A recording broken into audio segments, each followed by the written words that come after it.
गलतियों के कारण आपस में मैच नहीं होता है, उस गलती को सुधारने के लिए, आपस में मैच करने के लिए हम बैंक रिकंसिलिएशन स्टेटमेंट बनाते हैं। बैंक रिकंसिलिएशन स्टेटमेंट बनाने से पहले हमें पता होना चाहिए कि कैश बुक क्या है। कैश बुक एक ऐसी पुस्तक है जिसमें किसी व्यक्ति don't explain, ask them cash book जानते हैं नहीं जानते लोग क्या होता है कैश बुक। बस रिकंसिलिएशन बोले तो क्या है पहले बोलो, व्हाट इज रिकंसिलिएशन? रिकंसिलिएशन का क्या मतलब समझे? क्या मतलब समझा? बैंक रिकंसिलिएशन स्टेटमेंट नो नहीं, ये मतलब इसको मालूम नहीं है क्या हिंदी में क्या मतलब? बोलते हैं रिकंसिलिएशन को इंग्लिश में, हिंदी में क्या बोलते हैं? ओके, रिकंसिलिएशन का क्या मीनिंग? मिसमैच किसका है वो आप बता रहे थे। जब कैश बुक और पासबुक का आपस में मैच है, not adequate। मैच नहीं होता है, या उसको सुधारने के लिए हम bank reconciliation okay, okay. Statement बनाते हैं। लगे बेटा बताओ क्या बताया सर बताओ। ये तो बैंक सर खड़े होके खड़े जो कैश बुक होती है उसका मैच जो है आपस में नहीं आता है। कैश बुक और पासबुक ये सर कि कितना पैसा निकला, कितना उसमें एंट्री हुआ, वो आपका कैश बुक में नहीं मैच कर रहा है, तो उसके लिए हम ये स्टेटमेंट बनाते हैं।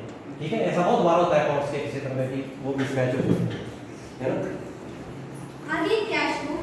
कैश बुक एक ऐसी बुक है जिसमें कोई व्यक्ति, फर्म, संस्था, कंपनी, उसका मालिक जो होता है व्यवसाय का, उसने कैश बुक में केवल नकदी लेन देनों का लेखा किया जाता है। कैश बुक में दो पक्ष होते हैं, क्रेडिट और डेबिट और क्रेडिट। डेबिट पक्ष होता है उसमें 4 कॉलम होते हैं। डेबिट पक्ष होता है उसमें व्यवसाय में जितनी प्राप्ति होती है जो हम रिसीव करते हैं उसको हम डेबिट पक्ष में लिखते हैं। क्रेडिट पक्ष में व्यवसाय में जितना भुगतान करते हैं, जितना हम पेमेंट करते हैं उसको हम क्रेडिट पक्ष में लिखते हैं। डेबिट पक्ष में 4 कॉलम होते हैं, date of month, particulars, LF and amount. Credit पक्ष में भी date and month, particular, voucher number, particulars, amount. Debit पक्ष में जो प्राप्तियां करते हैं उसको भी आप लिखते हैं। डेट एंड मंथ में जिसको हम जिस व्यवसाय को हमें प्राप्ति होती है, जिस तारीख को होती है उसको हम डेट एंड मंथ में लिखते हैं। पार्टिकुलर्स जो हमें जिससे हमें रिसीव होता है उसको हम पार्टिकुलर्स में लिखते हैं। LF amount, as a commerce student हम एलएफ लेजर फॉलो में कुछ नहीं लिखते। अमाउंट जितनी भी प्राप्ति होती है जो हम रिसीव करते हैं उस अमाउंट को हम अमाउंट पक्ष में लिखते हैं। क्रेडिट पक्ष में जो हम व्यवसाय में कुछ पेमेंट करते हैं, कुछ पे करते हैं उसको हम क्रेडिट पक्ष में लिखते हैं। इसके 4 कॉलम होते हैं, date and month, voucher number, particulars, amount. Date and month में जो भुगतान जितनी राशि को, जितनी तारीख को हम पेमेंट करते हैं उसको हम डेट एंड मंथ में, वोचर नंबर में ये वोचर फाइल। डेबिट और क्रेडिट से क्या समझिए बेटा? डेबिट क्या होता है बताओ। डेबिट का मतलब बोर्ड पर लिखो तो उसमें हम सभी प्राप्तियां करते हैं, यानी कि हम हमारे पास जो भी पैसा है ना उसको हम प्राप्त करते हैं। और जो क्रेडिट पक्ष होता है उसमें हम जो भुगतान करते हैं, यानी कि हमारे पास पैसा है। डेबिट एग्जाम्पल देखो, तुम्हारा बैंक अकाउंट में डेबिट क्या होता है, क्रेडिट क्या होता है। इफ हम तुम्हारे अकाउंट में हम 1000 रुपीस जमा किया, क्रेडिट जमा होता है, वो डेबिट में जाएगा क्रेडिट। हाँ क्रेडिट में जाएगा जमा। क्या हुआ था? जो हम 1000 रुपीस आपका अकाउंट में जमा किया, आपको क्रेडिट हो गया, डेबिट हो गया। सर क्रेडिट हाँ, क्रेडिट है। डेबिट का मतलब होता है निकल जाना, निकल जाना। तुम क्रेडिट का मतलब आपके खाते में आ जाना। ओके, if somebody डालते हैं आपका ये अकाउंट वोचर फाइल में ऐसे जो हम भुगतान करते हैं, पेमेंट करते हैं उसको वोचर बोलो तो क्या है, बोलो वोचर में क्या क्या है? वोचर में क्या होता है? What is voucher? ये क्या लगे, ये अंदर क्या लगाया है सर बताओ। सौरभ ये क्या बोल रहे जो हम पेमेंट करते हैं उसको नहीं आपने नहीं, ये क्या लगे अंदर ये लगाए हाँ, बिल है। ओके, तो कौन देता है बिल? दुकानदार, जिसे हम खरीदारी करते हैं। ओके, उसके ऊपर वोचर नंबर लग जाता है, वो ऑफिस में लगाता है। ये वोचर नंबर 1 2 3 पे भी नंबर डाल वो जाते हैं, वोचर उसको होते हम वोचर नंबर में ऐसे 1 2 3 ऐसे लिख देते हैं। पार्टिकल्स में जितने हम पेमेंट करते हैं, जिसको पे करते हैं उसको पार्टिकल्स में लिखते हैं। अमाउंट जितने हम भुगतान करते हैं वो अमाउंट में लिखते हैं। कैश बुक का डेबिट बैलेंस जो तो हमारा प्लस नाम होता है, कैश बुक का क्रेडिट बैलेंस हमारा माइनस नाम होता है। उसके बाद ये पासबुक जो किसी व्यक्ति, फर्म, संस्था,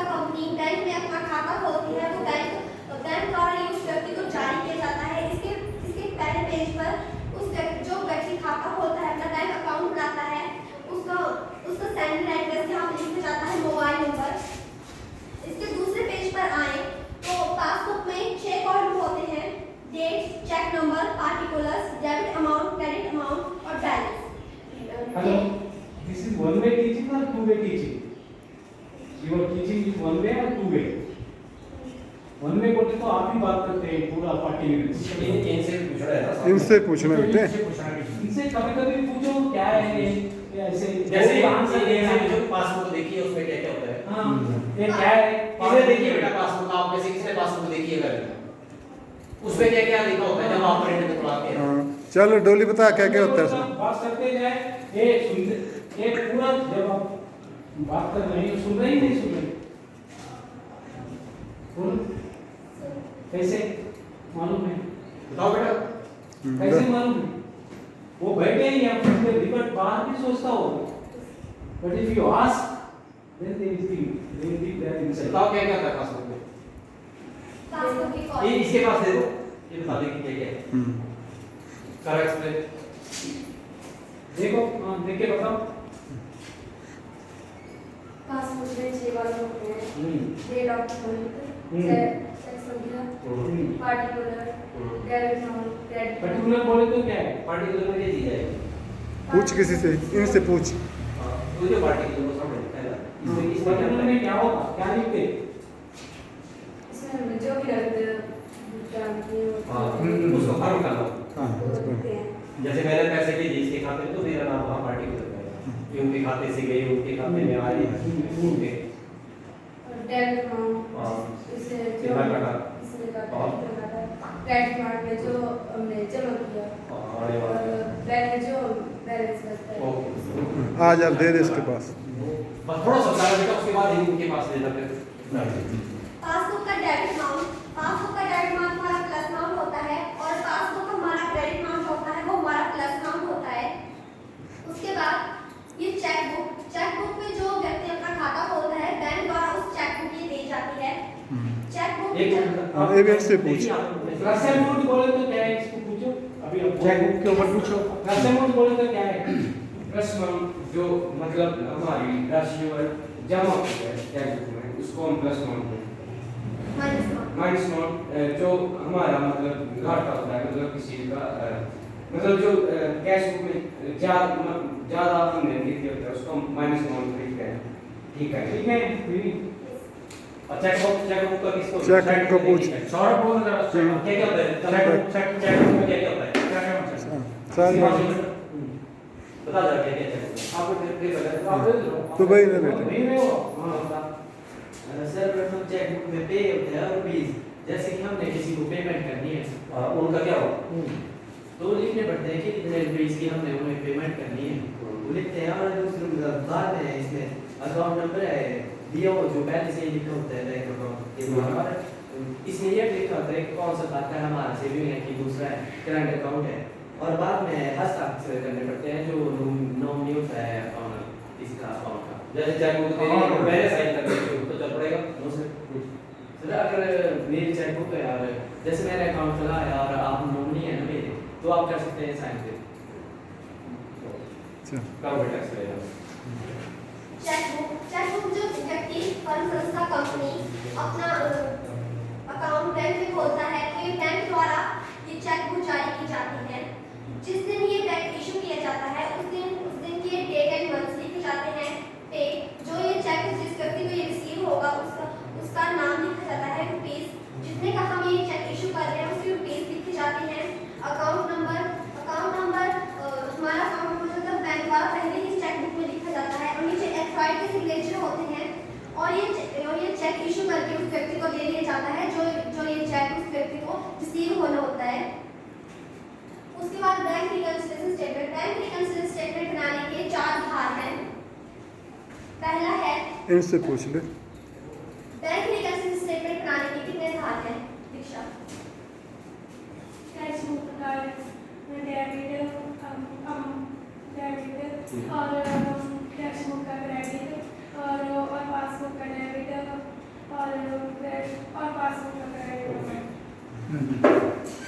बैंक रिकंसिलिएशन स्टेटमेंट बनाने के हमारे 4 भाग होते हैं हमारे पास। पहला है कैशबुक के डेबिट बैलेंस